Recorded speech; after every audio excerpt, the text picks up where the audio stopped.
नमस्कार सगळ्यांना. Wellness with Damayanti ह्या चॅनलमध्ये पुन्हा एकदा तुमचे मनापासून स्वागत. आणि आय होप की तुम्ही सगळे स्वस्त आहात, मस्त आहात आणि आनंदी आहात. तर मित्रमैत्रिणींनो, माझ्या चॅनलचं नावच आहे वेलनेस विथ दमयंती. सो वेलनेसमध्ये खूप अनेक गोष्टी असतात. मग त्या आपल्या भावनिक क्षेत्रावरही असू शकतात, आध्यात्मिक क्षेत्रामध्ये सुद्धा असतात, शारीरिक फिटनेस संबंधीही असू शकतो, मग एखादे कोणते वेलनेसचे प्रोडक्ट संबंधीही असू शकतो, किंवा एखादी आर्थिक परिस्थिती आणि आपली मेंटल हेल्थ, फायनान्शियल हेल्थ, या सगळ्या गोष्टी आपल्या वेलनेसमध्ये येतात. आणि अशा प्रकारचे वेगवेगळे व्हिडिओज मी तुमच्यासाठी आणतच असते. तर आज एक आगळा वेगळा वेलनेस विषयीचाच विषय आहे आणि मला वाटतो हा प्रत्येक महिला आणि पुरुषांसाठी आहे. अर्थात एक जी कुमारिका मुलगी आहे ती कधी ना कधी एक वयस्कर आई आणि आजी होणार आहे, महिला होणार आहे. आणि जो आत्ता कुमार पुरुष आहे, मुलगा आहे, तो नंतर एक 50-60 वर्षाचा म्हणजे 40 वर्षाचा बापही होणार आहे आणि 60 वर्षाचा आजोबाही होणार आहे. आणि असंच हेच आपलं जीवन आहे. आणि ह्यासाठी हा दोघांसाठीही, माझ्या मित्रमैत्रिणींसाठी हा व्हिडिओ आहे. तर व्हिडिओ अगदी शेवटपर्यंत ऐका. कधी ना कधी नक्कीच आपल्याला ह्याचा उपयोग होणार आहे. आत्ता जर हा व्हिडिओ असे लोक ऐकत असेल की ज्यांचं लग्न झालेलं नाही, त्यांच्यासाठी पण भविष्य खूप छान जाण्यासाठी हा व्हिडिओ आहे. आणि ज्यांचं लग्न झालेलं आहे त्यांच्यासाठी तर आहेच आहे. आणि साधारण काही लग्न होऊन 40 पार केलेले आहेत जे जोडपं, त्यांच्यासाठी तर हा अतिशय उपयुक्त व्हिडिओ आहे जो मी आत्ता सांगणार आहे. तर त्यासाठी मला असं तर व्हिडिओ शेवटपर्यंत नक्की ऐका.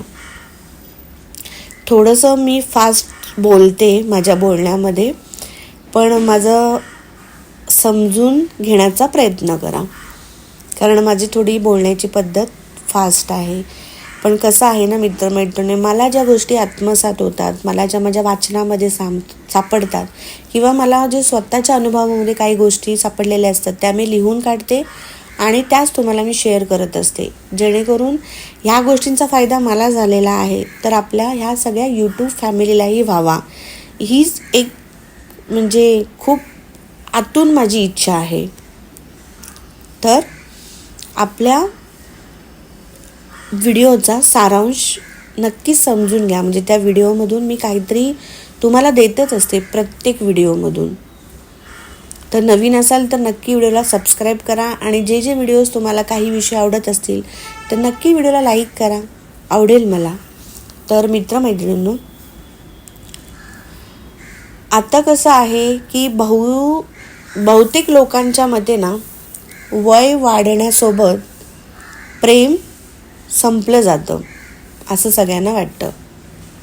तर प्रेम काळासोबत संपत जाते असे जे मानतात त्यांनी 50 नंतरही आपापसातील प्रेम का गरजेचं आहे हे समजायला हवे.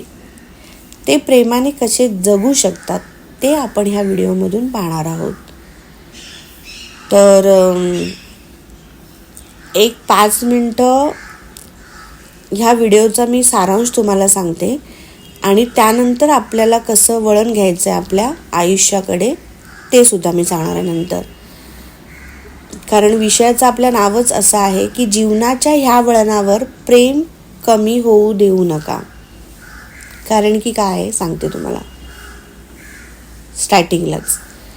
खरं तर वय वाढण्यासोबत जीवनाची जी आपली प्राथमिकता असते, आपले विचार, आपले आरोग्य व नात्यापर्यंत सर्वात बदल होऊ लागतात. सर्वच गोष्टींचा बदल झालेलाच असतो आणि तो आपण स्वतः अनुभवतही असतो. महिला आईपासून आजीपर्यंतचा प्रवास करतात, तर पुरुष आजोबांची जबाबदारी पार पाडण्यात गुंतून जातात. आणि कधी जेव्हा मुले आपला संसार थाटण्यासाठी बाहेरगावी निघून जातात आपल्याला सोडून, जर आपण भारतातले असो आणि भारताबाहेर आपली मुले जात असतील तर बाहेर जेव्हा निघून जातात त्यावेळेस काय होतं, घरातले जे वय झालेली वृद्ध लोक असतात ते दाम्पत्य एकटं राहते तेव्हा स्थिती अगदी विचित्र होऊ लागते. नंतर इथून सुरू होते ते उदास एकाकीपणाची कहाणी, जी बहुधा दुराव्याचे व चिडचिडेपणाचे कारण बनून जातेच. हा मेन एक समाजाचा एक आता विचार करण्याचा एक विषय आहेच म्हणा. तर असं आहे मित्रमैत्रिणींनो, वास्तविक वयाच्या मध्यापर्यंत मध्य जो वय आपला असतो तो कसं असतं, बहुतेक पालकांचे जीवन आपल्या मुलांभोवती फिरत राहते, विशेषतः महिलांचे. पण उतार वयासोबत लोकांची प्राथमिकता बदलते, आरोग्य बदलते व त्यांची नाती बदलतात. एवढे की नाही, त्यांची प्रेम करण्याची पद्धतही बदलते. तसं यात चुकीचं काही नाही. थोडासा कामेच्छेचा प्रभाव म्हणजे थोडा कमी झालेला असतो, अभाव होतो आणि थोडा थकवा वगैरे असतो किंवा आरोग्य संबंधित समस्यांमुळे शारीरिक बदल होत असतात. पण ह्याचा अर्थ हा नव्हे की आपल्यातील भावबंधन वा संबंध संपलेला आहे. आणि असं वाटूनही घेऊ नका. एकमेकांना समजून घ्या आणि एकमेकांना आधार द्यायला सुरुवात करा. आणि त्यातला प्रामुख्याचा एक विषय मला असं वाटतं की रिटायरमेंट. आता रिटायरमेंट नंतर ना बहुधा लोक एकाकीपणाची शिकार होतात आणि आपली वैयक्तिक ओळख हरवू लागतात. एकाच रुटीनमध्ये एवढी वर्ष एकत्र राहिल्यानंतर पती पत्नीतील रोमांचकताही संपू लागते. सहमत असालच या मताशी. तर वृद्धत्वात ना जेव्हा आपण म्हातारे होतो तेव्हा आपले नाते पुन्हा कसे तरुण ठेवावे हे त्यांना कळत नाही.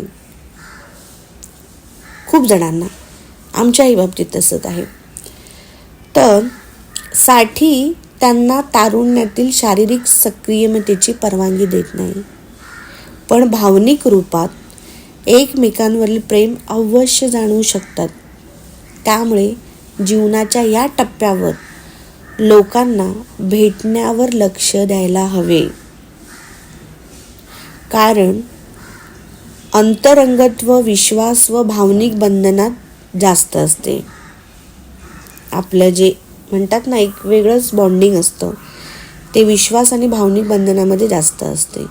फक्त शारीरिक आकर्षण नसून मानसिक संबंधही आपलं असतं. म्हणजे एक मानसिक वेगळंच आपलं एक नातं असतं, जे आपल्या आत्म्यापर्यंत आपण एकमेकांशी पोहोचत असतो. मेंदूला हृदयाशी जोडतात ही आपुलकीची भावना आहे जी आपल्या सर्वांना हवी असते. जरी आपण 50शी ओलांडली असली तरी आपण हे आत्म्याचं नातं ना टिकवून ठेवण्यात माहीर झालं पाहिजे आणि तो टिकवण्याचा प्रयत्न करा. एकमेकांचे आधार बना. खरं तर ह्याच वयामध्ये ना आपल्याला एकमेकांची खूप गरज असते मित्रमैत्रिणींनो. त्यानंतर मला असं वाटतं की एकमेकांशी आपण बोलायला पाहिजे.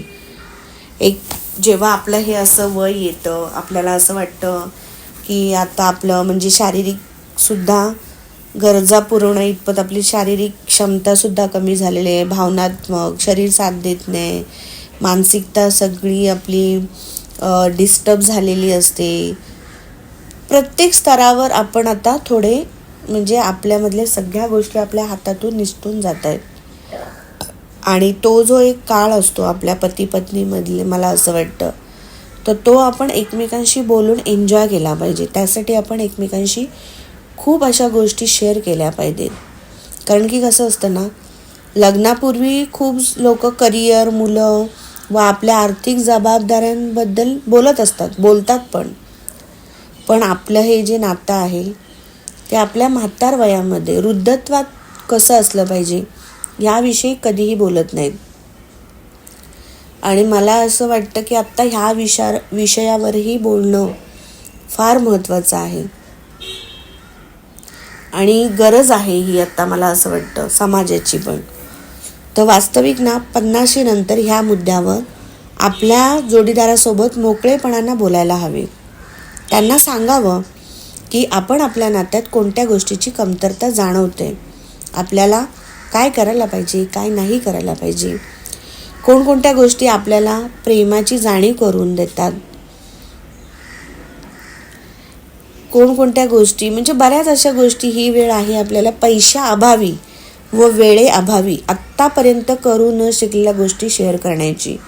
आणि म्हणून आपण ह्या काळात एकमेकांशी भरपूर गोष्टी बोलायला पाहिजे.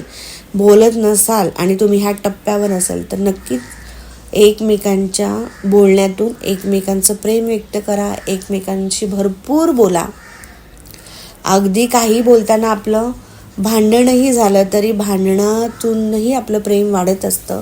पण बोला, मनात खूप साऱ्या गोष्टी असतात ज्या आपल्या बोलल्या जात नाहीत. तर बोलत नसाल तर बोलायला सुरुवात करा. आणि लास्ट आणि शेवटचं मला असं वाटतं की आपण ना सोबत वेळ घालवायला शिकलं पाहिजे.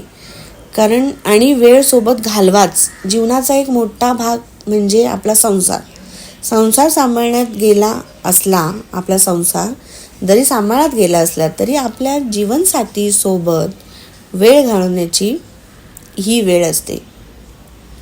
शक्य असल्यास सोबत हिंडा, फिरायला जा, एकत्र मिळून स्वयंपाक करा व बाहेर जेवायला जा काहीतरी रेस्टॉरंटमध्ये. आणि कुठला जर चित्रपट वगैरे आवडत असेल, तो पाहण्यात जर आवडत असेल बघायला, तर चित्रपट पाहण्याचा छंद जोपासा, चित्रपट बघायला जा. एखादं कोणतं संगीत आवडत असेल तर एकत्र गाणी ऐकत गाणी ती गुणगुणा. बघा किती आनंद मिळतो ह्या सगळ्या गोष्टींमध्ये. तर सांगायचं तात्पर्य हेच की ज्या प्रकारे चांगले वाटेल त्या प्रकारे जीवनसाथीसोबत वेळ घालवा. तर आय होप हे विचार तुम्हाला आवडलेतच आहेत. आणि संपूर्ण व्हिडिओ ऐकल्याबद्दल खूप खूप मनापासून धन्यवाद.